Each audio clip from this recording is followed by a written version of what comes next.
All right, everyone, welcome back. I hope you're having a good day, that you've had a good week so far, and I hope you enjoyed the last video in the series that I've been working on here.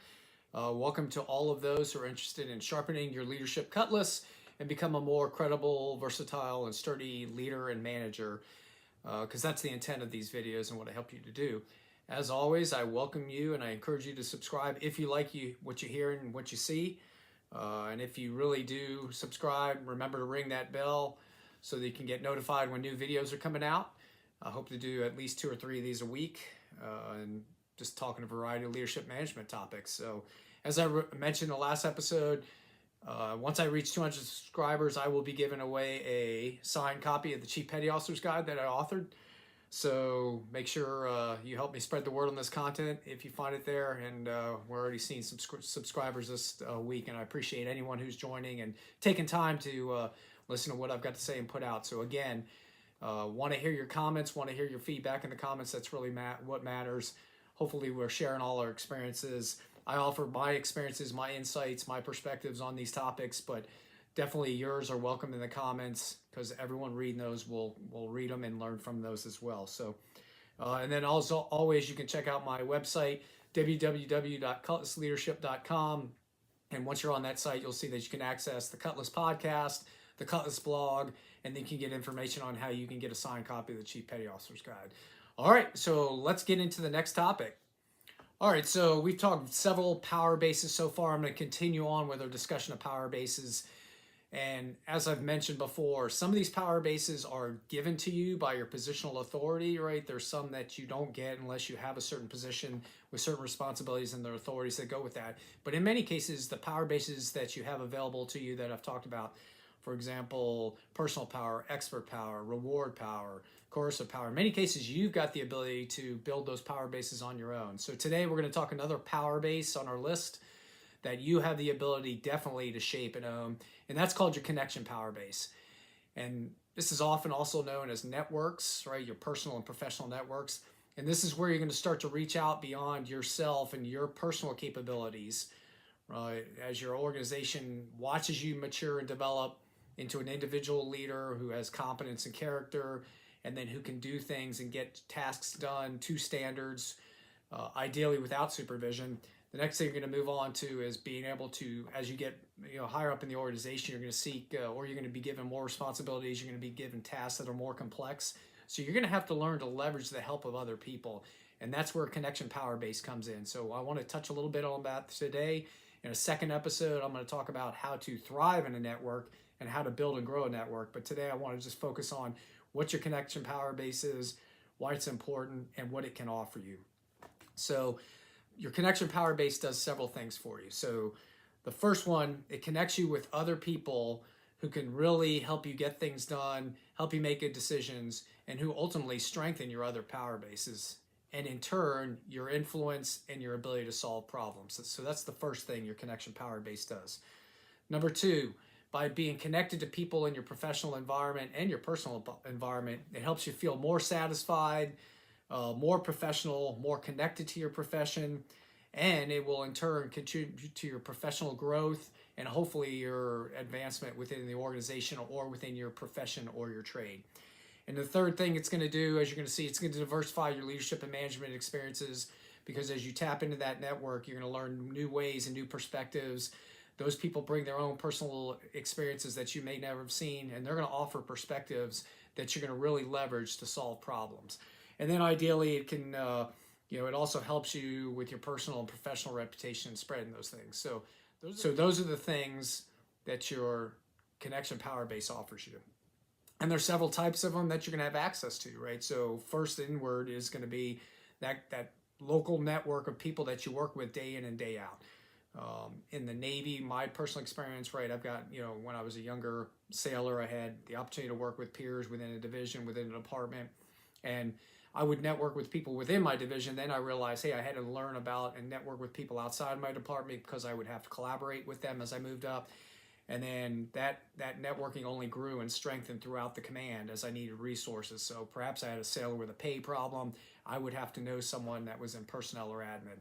Or perhaps I had to get, a sailor that had a late watch or something. I had to reach out to someone who worked in food service so I could get them meals set up. So this connection power, again, helps you access resources or solve problems that you need to. And as you grow, like as I was introduced to the Navy Chiefs Mess when I was initiated as a Chief Petty Officer, then I was basically initiated into a worldwide network where I could reach out to any of those Chief Petty Officers worldwide. So again, you can see that involvement and connection into these networks will really expand your personal and professional reach and your ability to access resources and information to get things done. And then you got your own personal network. So it's not just the people you know at work, it's the people in your personal lives. And I would tell, for example, with new chief selects, as you're going around getting charge books signed, when you're meeting new chief petty officers in your new network, tell them about and ask about their family too, right? Because many spouses or family members are working outside and they have access to resources and information that you could use not just in your professional life, but your personal life as well. So that's your second most powerful network, is your personal network. And then the third one I'm going to talk about is this involvement in professional organizations. And we'll talk a little bit about those. So things like in the Navy side, Surface Navy Association, Tailhook, the Navy Submarine League, the Career Counselors Association, the Aviation Boatswain's Mate Association, the Navy League, right? There's a variety of them. And I've talked Navy specific, but if you are an active duty on another service, you've got access to many of those types of organizations like the Association of the U.S. Army or the First Sergeants Association, the Air Force, and these different kinds of networks. You've been probably heard of these things, but you've probably never understood the value of them. So I want to talk a little bit about why those things are important as well. Okay, so let's talk about the general things that these organizations outside of your personal and professional networks offer you. So number one, they're always usually advocating for something. So they advocate for strong Navy, they advocate for improvements in your trade, they advocate for safety in your profession or your trade. So they do have a professional leaning advocacy piece that are part of these organizations, right? So when I talk about people considering joining these things and the importance of, that's the first one. So the second thing you're going to see is that there is a professional development opportunity or advantage that you gain. So in some cases, this is access to subscriptions to professional journals and magazines at a discount. You get access to conferences and events where you can meet people in your profession or your trade, or hear from senior leaders that are in that specific industry. All those things come. Sometimes they offer discounts on books or subscriptions or all those kind of things.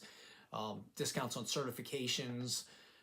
There's a lot of professional advantages that you can get for being part of these organizations. So that's another reason I would encourage you to join those as well. And then finally, they have basically they expand your network so that many have an alumni kind of function. So if you're in a trade, you can connect to others worldwide, right? So again, it expands that network outside of your workspace or your local organizations connection, right? And it can connect you to professionals or tradesmen within your community worldwide. So that's one thing. But once you retire or you get out of the military or you get out of a certain occupation, it actually can help you stay connected to what's going on in that trade if you have the interest to do that. So that's one thing you can do. So in many cases, those networks or those associations at work do the same thing, but these professional networks and associations definitely strive to do that. Okay. So I know that when I was, in the Navy on active duty, there were many of these organizations. I've mentioned several of them so far that were not things that I saw all the time. I knew of them, I heard of them, perhaps Surface Navy Association or other ones, U.S. Naval Institute, what have you. But I just really didn't understand what they were about, and not a lot of people came in and advocated, and said, "Hey, here's the importance of joining these network organizations." So I've kind of come to understand that there's several things that you should understand that they bring. So there's things you're going to get when you join these organizations. There's things you're going to save on, but then there's also things you're going to give back to it. So like I said, one thing you're going to get is you're going to get access to influential leaders within that field or community, right? Many will give talks, many will speak, many will offer themselves. They'll do, many have written books and will give talks about that. You'll get exclusive subscriptions to professional journals and magazines, or in many cases, you can find access to archives and information that you can use that's been written prior, that you can perhaps do research work or can help you write an article that you're working on in your professional field. Again, increased networking and access to other people within your trade or your community. And ultimately, what that can help you do is seek, it's not just about access to information, but there's an opportunity when you're changing jobs, or maybe you're transitioning or retiring out of the military. You'll want access into this network because those people can connect you to job opportunities. And that's another advantage with joining some of these organizations. Again, there's learning experiences, the opportunity to hear from other people's perspectives through conferences, symposiums, and special events. These days, many of those are online, so you'll want to check those out. And then, like I said, you can get discounts on certifications, and then you can get eligibility. A lot of these have member-only scholarships. So if I'm a member, there's scholarships that are available either for me, maybe my spouse or significant other, or for my kids. So that's another thing. And then, like I said, discounts on books, magazines, or other things. So again, you don't have to join all of them. There's usually one that's specific to your trade, your profession, your rating, whatever it is, your warfare community. Check out what it is. Ask someone within your community. They'll know. Okay, ask someone who's been in a while. They should be able to turn you on. Or if you just get on Google and search, you can usually find it. But there's a lot that you're going to be able to access from those. So, as I mentioned, as you grow in your organization, your professional and personal networks are going to grow as well. So, and they're going to go well beyond the confines of your unit. And you're going to have to learn how to manage that growing network. But more importantly, you're going to have to learn how to participate in it effectively. And as I've often heard and passed on, your participation in these networks and groups is like a bank account. So you go into it and you can withdraw, right? You can go seek access, you can seek help, you can seek resources, but you're also going to have to make deposits. So when people come to you for help, you're going to have to provide that when they ask. I'm going to cover that more in the next episode, how to succeed and thrive in these organizations, and then how to manage a growing network and how to grow your network effectively. But for now, I want to take a little bit of time for you to reflect on what is your just general attitude on the networks in general. What's your relationship with your peers at work? How's your cross-departmental networks going and relationships? It's all about these relationships, right? Do you make a point to get out and know people?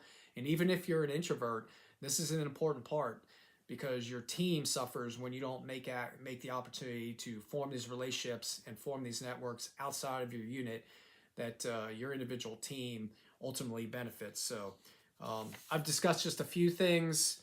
I hope you found, again, this small introduction to this power base useful. Again, you can check out Chapter 8 in the Chief Petty Officer's Guide, and that chapter is called Using CPO Mess Connection Power. It talks specifically about the Chief's Mess, how it operates with its connection power and as an organization and an association, and it gives some more insights into the attributes of a person within that organization. It talks about how chiefs have an obligation to hold each other accountable, and how there's this peer-to-peer accountability function of being in a network. So I'd encourage you to check out Chapter 8, especially if you're a new Chief Petty Officer in the Coast Guard or the Navy. So, or frankly, in the other service. I know Air Force has a top 3, Army's got networks, Navy's not the only one with these senior enlisted networks. So, and again, the upcoming Petty Officer's Guide should be coming out in the spring.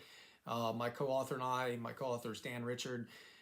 He is now out of the Navy, but he's a first-class petty officer, and we wrote a chapter specifically on this too, because far too often we start to develop or get involved in these professional networks too late, and we don't learn the value of them. So we thought it was important to start introducing younger enlisted naval professionals to the importance of developing networks. So, all right, everyone, have a great week. Hope this has prompted some thinking on your part. Take what you learn, reflect, and then go out and make a difference in the professional and personal lives of the people around you. I'll see you next time.